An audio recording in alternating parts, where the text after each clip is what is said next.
ایک بزرگ امام فخر الدین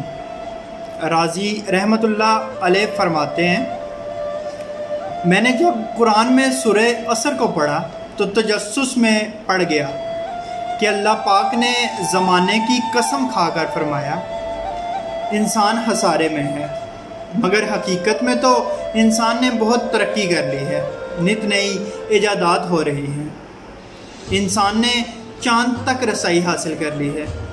اسی خیال کو لے کر ایک دن بازار سے گزر رہا تھا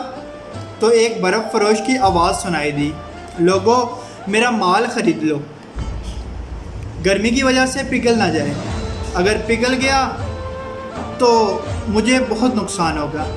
یہ سن کر مجھے سورہ عصر کا مفہوم سمجھ آ گیا کہ اللہ پاک نے کیوں کہا کہ انسان خسارے میں ہے۔ اگر اچھے عمل کو لے کر گئے تو بروز حشر اچھا صلہ مل جائے گا، اگر کچھ عمل نہ کر سکے تو آہستہ آہستہ دن گھٹ رہے ہیں، برف کی طرح زندگی پگھل رہی ہے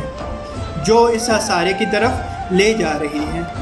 اللہ پاک آسانیاں حاصل اور تقسیم کرنے کی توفیق عطا فرمائے، آمین، جزاک اللہ۔